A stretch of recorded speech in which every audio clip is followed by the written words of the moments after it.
Coming to you live from the Business RadioX studio, it's Franchise Marketing Radio, brought to you by IDS, an award-winning digital marketing agency that delivers integrated marketing solutions for franchisors, franchisees, and franchise development teams. Learn why over 75 brands depend on IDS's team of dedicated marketers and client service professionals to deliver a strong ROI on their marketing investment.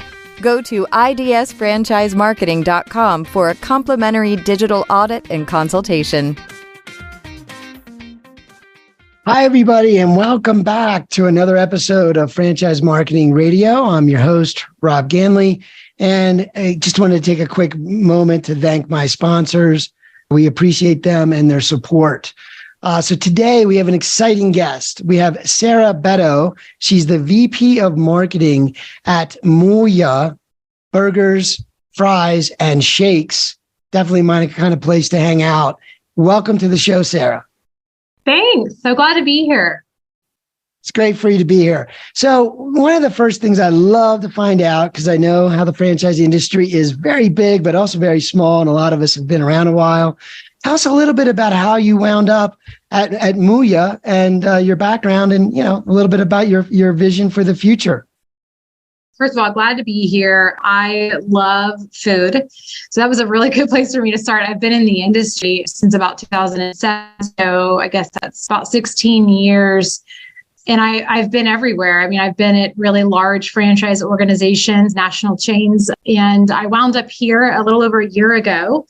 You learn a lot through your journey with different companies, what matters to you. And as you get older, I think you figure out you personally become passionate about things because of things that have happened in your life. And I loved all of my time at the past brands where I've spent the majority of my career. But my youngest child was diagnosed with type 1 diabetes about 3.5 years ago. And she was just 3.5 years old at the time. And it really changed my perspective on food because that became basically the governor for how we lived our life. And so I had to rethink my priorities and where we ate. And so long story short, when the opportunity came about, I had kind of said I would be really picky in the food industry and where I'd spent my time. And MOOYAH was actually checked all the boxes for me personally as to where I would take my family. And it was really interesting because the way the product is made, the process that they go through, everything is kind of a dream.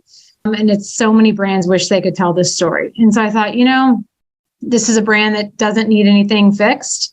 It's a very cool story to tell. And the challenge is that we just want to tell it more and louder so more people can hear it. And I was all on board. So that's how I wound up here, going from some of the largest companies in the world to one of the smaller regional burger chains. But I freaking love it. And the product is absolutely amazing. And it is pretty good for you too. So you combine all that together and I'm probably never leaving. Yeah.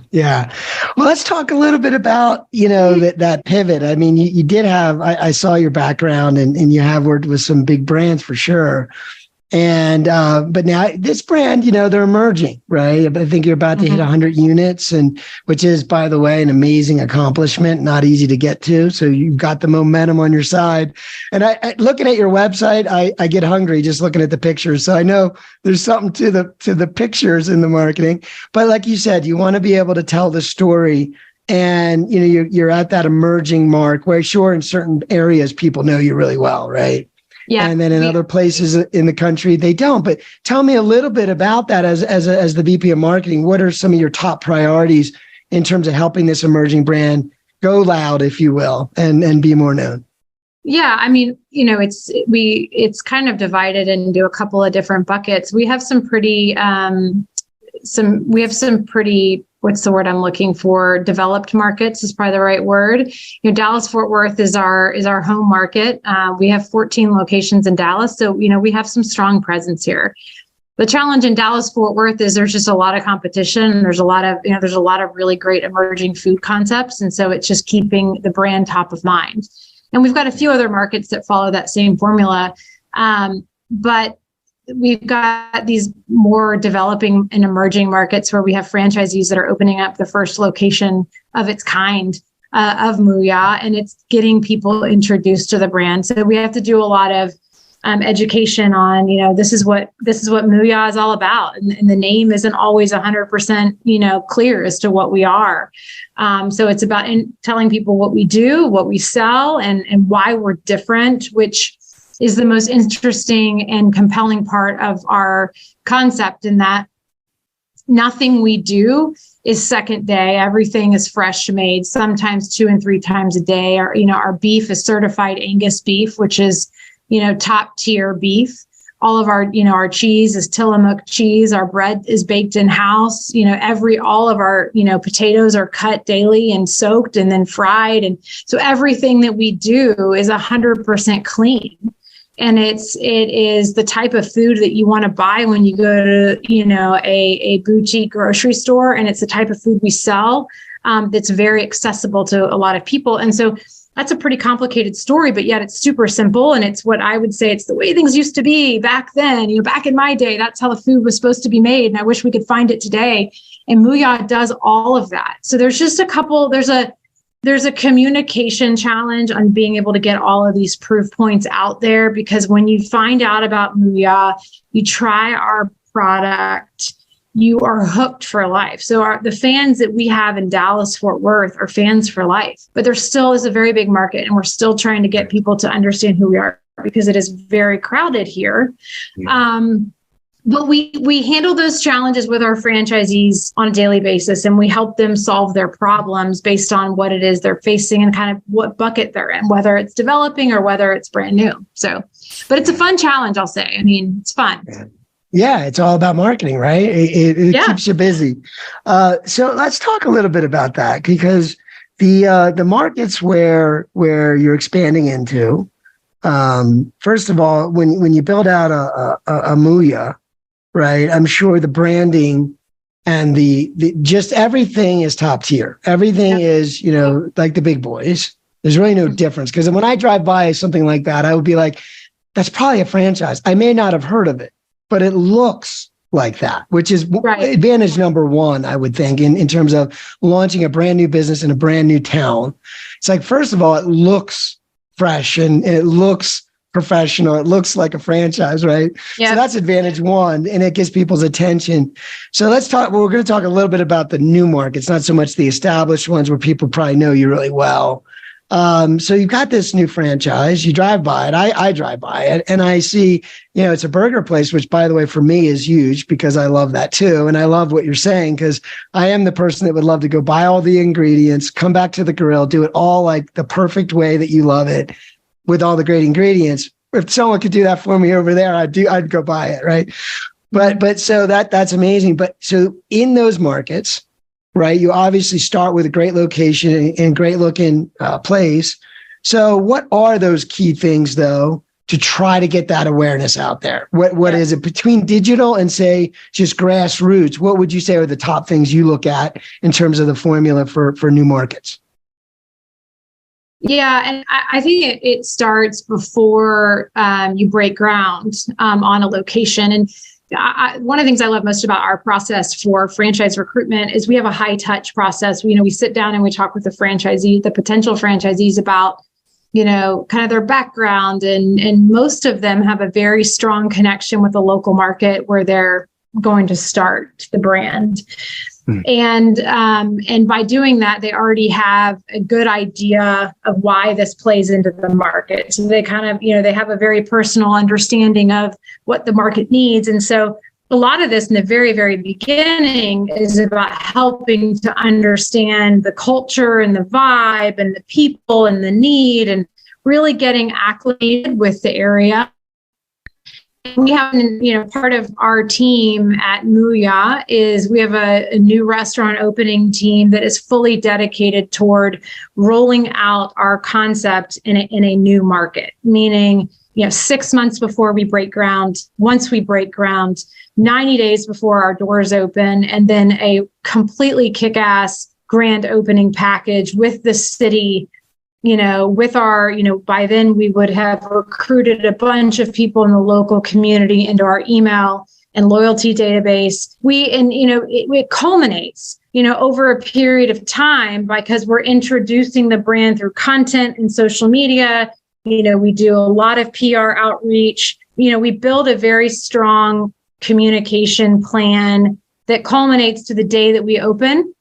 And on that day that we open, we have lines around, I think over the last 3 or 4 months, that we've had, some very, very strong openings this year. We've had lines around the door starting at 6 a.m. Yeah. People are especially because of what we do and the category that we're in, which is indulgent, amazing cheeseburgers. And then you layer on top of that, you mean to tell me you do it you do it with all such high touch, premium processes where I can feel good about my lifestyle being met in your kitchen. It's kind of unheard of. And so once people kind of connect all of those dots, it's duh, I'm going to come in and try it. But I'm making it sound like it's not that big of a deal. It is a very, very formulaic approach that starts sometimes a year and a half before the restaurant opens. And it really is about understanding the franchisee, their passion, what they're trying to accomplish. And then we marry that with a marketing plan that is so incredibly personal and localized that it only makes sense in Carlsbad, California. And then you'll have Gallatin, Tennessee. But those plans, while they might structurally look like a lot of the same inputs, they're very different plans because those communities are very different. Right. Yeah, exactly. The opportunities I would think evolve a little, but as you're planning all this, as you're, getting, heading towards the launch, you're already interacting, right, with everybody, and everybody's like, cool. They're going to tell their friends. And so it's like a big groundswell, and it's very orchestrated to get to that place of a great grand opening. And I've seen some of those where the line is crazy. And I'm like, I really want to try it, but I think I'll come back in a week or so. So you guys do a heck of a job, because it sometimes takes longer than that. It takes weeks. Mm-hmm. It's just really lots of momentum. But what I was thinking of in all that is, in this kind of a business model, how important it is for the experience to be what you need it to be. Because when I leave there, like you said, one, I'm hooked for life. 2, I'm going to do what I do, which could be anything, tell everybody I know, to reviews, to, whatever it is. Or even if I'm connected to a business, I might use you for, catering or some other reason. So it's important to really do really well those first month or two. And I guess that's the question is that sort of the idea is, let's build a huge foundation of early fans that have the experience, and then let everything else do what it does, which is great ingredients, great experience. But tell me, is that sort of the idea? And then I guess from there are marketing, there are, ongoing marketing and awareness and getting the restaurant full. But tell me a little bit about that. Is that sort of the idea? Yeah. I think the idea, when we, as I mentioned, it starts well before we open, but then our my team's does a very intentional job of starting the marketing plan a couple of weeks before to build momentum and to build excitement and anticipation. And then that plan that we develop is, lasts up to 6 months after the grand opening. So, why? Well, anything new, has a major boom. Any new restaurant in town, you will naturally get excitement because it's something new and different.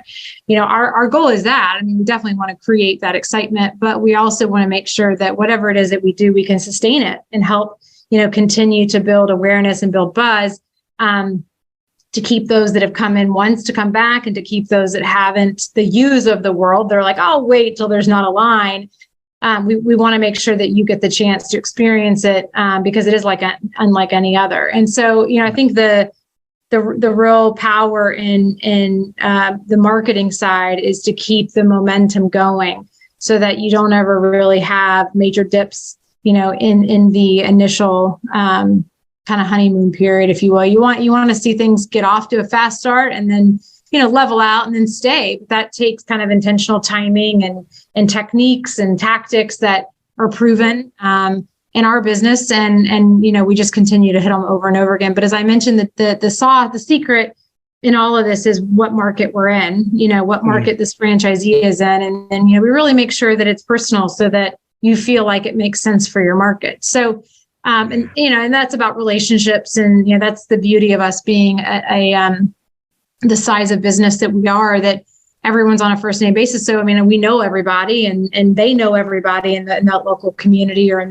kind of their general region.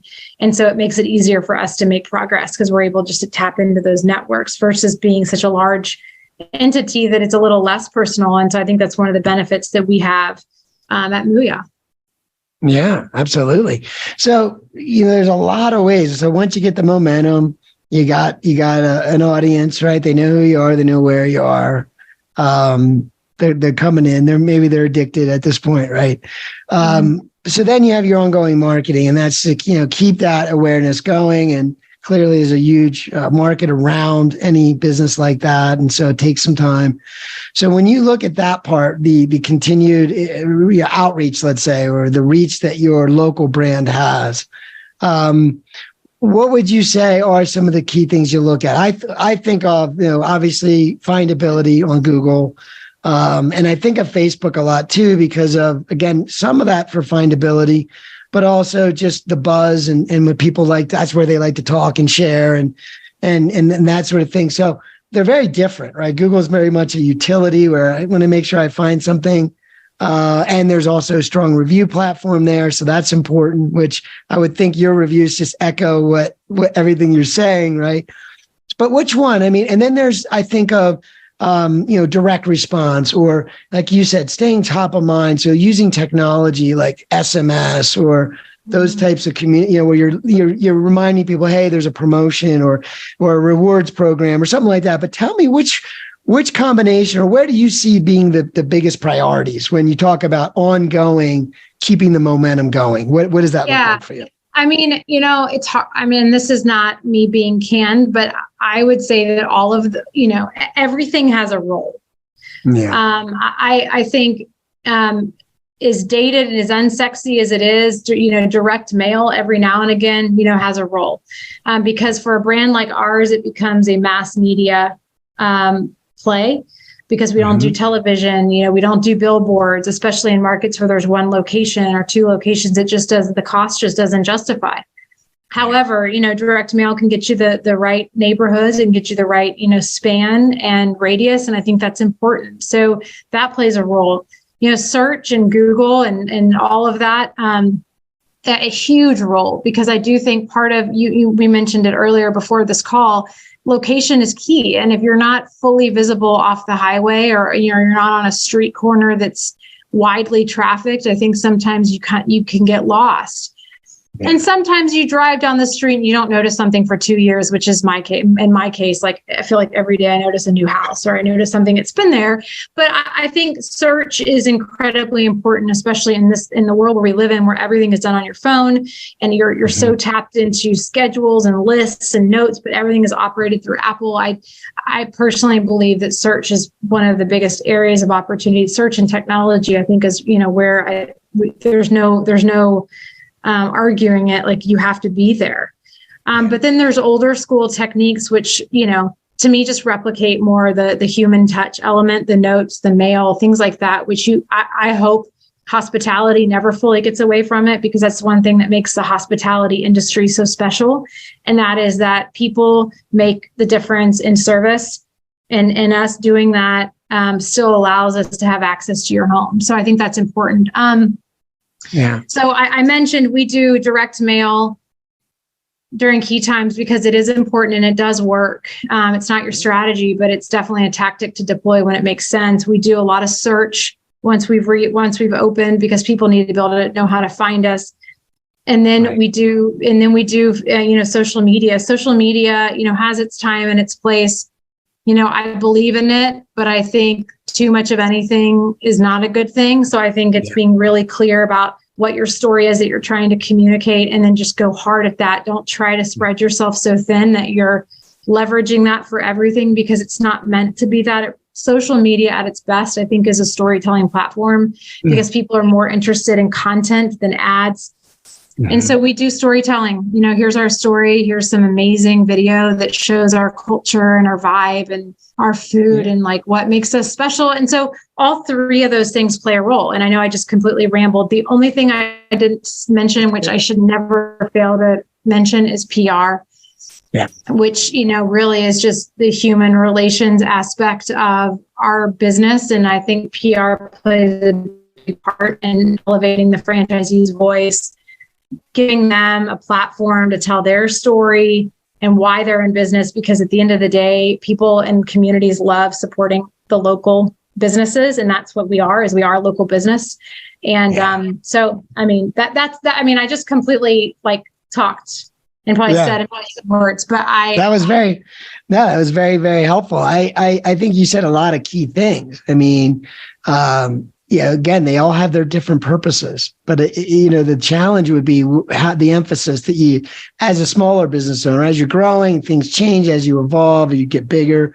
But clearly you have to pay attention to all these things and kind of know what levers to pull. And that's where having you guys as the team behind them, they have that, right? But yeah, you touch on all of them, probably at different phases of growth more than others. But one of the things I noticed that I know you would speak a lot to as well, that helps a lot, especially because the last thing you said, I think is key, is that local communities want to serve or support local businesses. And even though a franchise brand can be a national business, it's a local business owner, period. That's a local family, someone locally owns it most of the time. I'm not saying it couldn't be owned by someone else, but generally speaking, there is a lot of support that's needed or that people want to give. So I know that you guys do a lot with not only an offering for catering and things like that, but also community outreach. And so how does that work? Because I would think when you integrate or when you partner with other businesses, right, even just letting the local schools or local churches know you're there and we can help you, and you know what I mean, then you get their audiences, right? Yeah. So to me, it's a lot of that grassroots stuff probably, but tell me a little more about that side of it. Yeah. And I think this is I'm glad you brought this up, because this is one of the biggest, this is what makes a franchisee successful. And that's why I love our franchisees, because they are all so locally passionate about their business, their communities, and why they're in business. And a lot of them are family businesses. So to your point, it's, we have a franchisee in Wisconsin, and it's two sons and a dad, and, they run these restaurants, and they're super, they are, Wisconsin fans and Badger fans. And so they get very involved in the community. But as it relates to what I'd call more of like a social responsibility, we do have a lot of franchisees that have causes that they support, whether it's food banks, shelters, teachers, and these relationships are preformed. So, these relationships were formed mostly prior to MOOYAH. And as a result, they bring us in, and we're just the vehicle to help them help these people. So it's not MOOYAH helping. It's Mr. Ganley is helping, and with his MOOYAH, he's bringing food to, name the group, name the organization. And it helps our brand as a whole be relevant and help that moment. And that's what we're here to do, is we like to make sure we can help in the moment, but it's the franchisee that's the conduit, and they're making that connection. We are not a national brand. And so you won't see MOOYAH partner with a national charity, because that kind of takes away the local aspect of the communities in need. And every community has different needs. And so we're not here to try to solve all of those needs, but we're here to give our franchisees the tools. And then we support them with creative, with content, with any materials that they need to give to those organizations. And that is the role that we play on the back end. So, I have so many examples I could tell you. We could do a whole podcast on, great examples of giving. But, our role, and we always say this at the office, our role is to work for our franchisees to make them successful and make all of their business goals come to life. And that means we servantly give them what they need to serve others. That's it.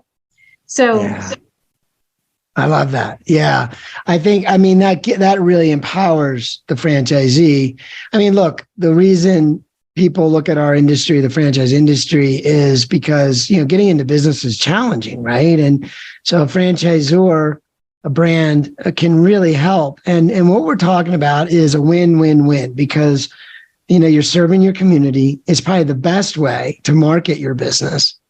And, the person or the person that's receiving the benefit wins, right? Everybody wins. And I think it's a wonderful thing, because as a local business owner, that's who you are. You're part of the community, and it's great to have that mechanism and the support right behind them. Like you mentioned it, like off the cuff, we give them the marketing materials, and, it's like, well, if it wasn't a franchise backing them, then they would have to figure that part out. But I just think, to me, that's one of the greatest ways to market is to partner with other businesses and other causes. And that's great. You leave it up to the franchisee to kind of figure that out the most, right? They're the ones that know the area the best. So that's awesome.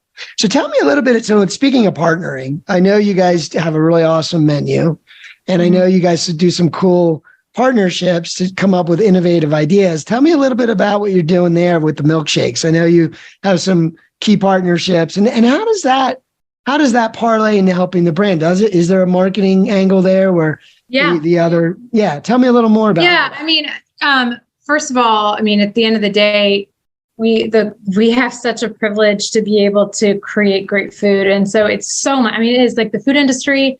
The restaurant industry is the most fun industry in the world, because every day you get to come up with fun ideas to make people hungry and satisfy cravings. It's just amazing. We rely very heavily on our partners. We've got amazing partners. We've got certified Angus beef, which if it wasn't for them, we wouldn't have meat. So we do a lot with them, We have a bunch of different amazing Smithfield bacon. We've got great partners that always help come up with great ideas. Shakes, right now, we're doing a partnership with Kellogg's with their Fruit Loops brand. If you've I'm 41, so I take like my 7-year-old self, and she's freaking out right now. And so we took Fruit Loops, we blended them with real ice cream, and put some pureed strawberries and blended it up, and it tastes like the milk at the end of your cereal. And it is freaking amazing. But this is just an example of our partnership strategy, which is, we bring to life a product that highlights color and vibrancy and energy, which really celebrates kind of our internal personality and the brand that we want to project. And we also elevate another brand that we believe, we have alignment on core values. And then they elevate us and we elevate them. And to me, it's just about like coming together as a food service industry and bringing something really cool to life. Our target, we service families, and we also serve, young kids after school coming in for a snack. And so you just think about like, what would you want? What would you think would be fun? And that's kind of what you go make. So there's really not much more to it than just being open-minded, being creative, but also just digging into that moment in your own self. And it's wild what comes to life. So that's an example of a partnership that we've done. We have a few more coming this year that I can't talk about, but are known brands and are fun brands that, everyone recognizes. And I think candidly, is a brand that's got, we're trying to build awareness. What better way to build awareness than to build it with established, reputable, all-American brands that people love and trust? And so we can do that. We can help out both sides. And so I think there's just magic in coming together and partnering with people that are willing to help. And, and in the meantime, we can serve some really great food. So that's our strategy now as it relates to partnerships in our existing base, which is the magic of our product, Tillamook cheese, Smithfield bacon, certified Angus beef. And I could go on and on and on. We do a lot with them too, to tell content stories, to tell the farmer stories, the ranchers for our beef, to tell the, dairy farmers for our cheese. And I think there's avocados from Mexico. Like there's really cool stories about the quality of those people's products that only helps to tell the story of our products. And so by working together, you rise both of these ships because you're telling the great story of both of us. And so we are friends with everyone who share the same core values that we do on doing it right with our product. And when you do that, it's amazing what you can come up with because everyone needs help in the end. And it's just a matter of understanding what others need, sharing what you need. And it's been great. It's super fun.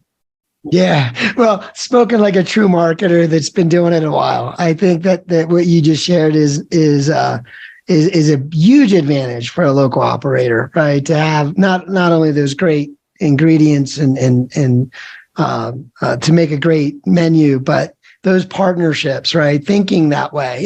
You could do it a lot of ways. Say, well, I just want great ingredients. Or you could be a marketing person that says, well, we can get great ingredients, but we also want to expand our reach and tell stories and partner with brands that everybody knows their name. And you know what I mean?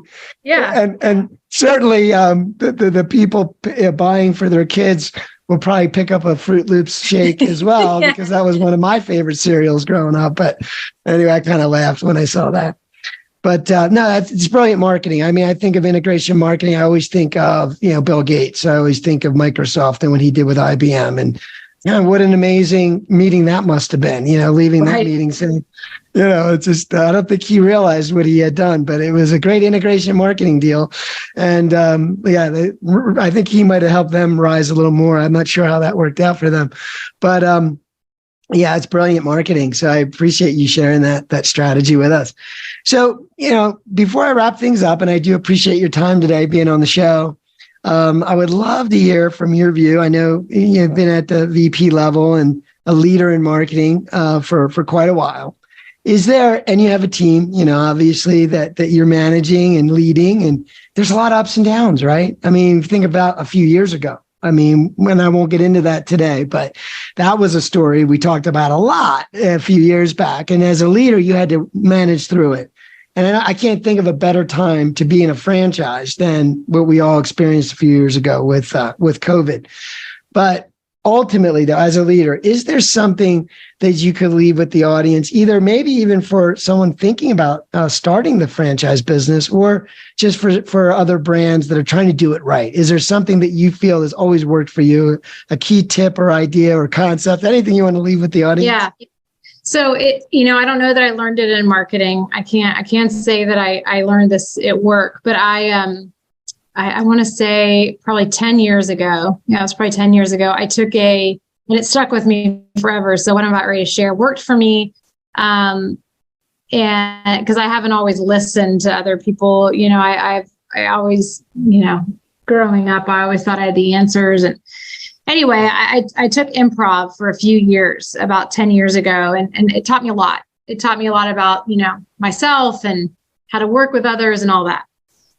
And it was great. It was life-changing. And for anyone listening, I highly recommend finding a local improv class and taking it. Even if you just take one, you learn a lot about kind of the rules of the road with people. And I think it's helped me a lot in my career and in my life. But one of the things that has never left me, and I use every single day in my life, is this idea of yes and.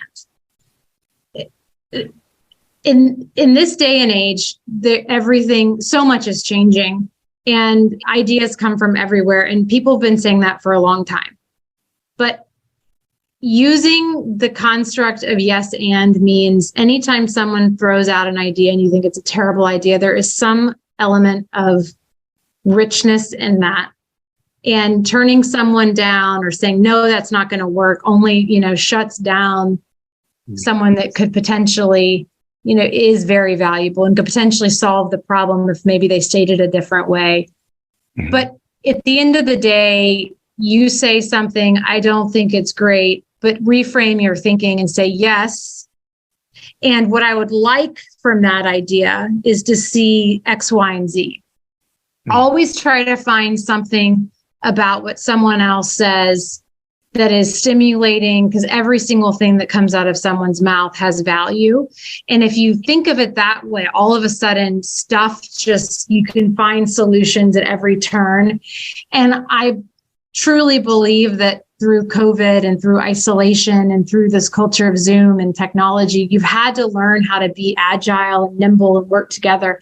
And that doesn't come from being an expert, because at the end of the day, none of us are experts in anything anymore because everything is so fluid. So this idea of just listen to people, don't think about what you're going to say, listen to them, and then turn it into a way to continue to build on the conversation. And it's worked for me. It's helped me a lot. And I think it's actually helped create more creativity inside our organization because it's, you're open-minded and you show others how to do the same thing. And so I don't know if that helps, but if you're asking me what's the biggest piece of advice it's helped me, that's been killer. And I'm thankful for that. Yeah. So hopefully that maybe helps someone enjoy improv, if anything. Well, my secret reason for asking is I always learn something from that question. So, and I learned again. I mean, I'll tell you, and I come from the technology background and software and things. And of course, in that world, it's constant feedback. You want feedback, but you also need to manage it in a certain way. And you need to, but you don't want to shut things down. You don't want to shut people down because they're an idea machine, and that maybe the idea isn't quite baked yet, but if you don't approach it the right way, I think the natural response from whether it's a team member or whether it's a customer, the natural response if you shut them down the wrong way is they just won't open up again, and you don't want that to happen. You want people to continue to contribute because you're right. The best ideas come from the fact, especially in the franchise world, we're really a group or a network, right? Your brand is a network of really smart people, like a lot of people all working together to try to accomplish similar things. So that's very important, not to have a culture where you feel like, oh, I just can't bring that up or better not talk about that again. So that's not my area or whatever. No, we're all supporting one business. So yeah. Right. But also having that mechanism as a manager, as a leader to say, okay, gotcha. Here's our big picture. Here's where we're headed. Yes, and show me how we can do these things here. This is our big picture stuff. Usually it connects, right? If it does, then you can really refine it from there. Like with you guys, a great menu is always going to be a key thing to be thinking about, right? Mm-hmm. Fresh ingredients. So if an idea has to do with a menu, then it has to probably check certain boxes, right? So I think that's an amazing way to approach it. Yeah, it's always yes, but let's really look at it and see where we can take it. So brilliant. Thank you for sharing that. Thank you. Sarah, yeah, you're welcome. It has been a pleasure having you on today. It's been a great conversation. And before we do say goodbye to everybody, is there a website that you'd like to share where folks can learn more, not only about the brand, but of course, the great opportunity that you guys have? Yeah. If you go to MOOYAH.com /franchising, that will give you a lot of great information that you would need to find. So, we are actively growing and we're obviously always looking for great partners that want to grow our brand and tell the story. So check us out. Sounds good. It sounds good. Well, I hope you have one. Do you happen to have one in Colorado by chance? No, we do not. All right. Well, I bet we would love it here. We love our fresh food here. So you go ahead and bring one here. I was going to say I got to go find one and visit. I'm kind of hungry now after talking about it for a while. So, all right. Thanks, Rob. Been great having you. Thank you, Sarah. Have a great day. You too.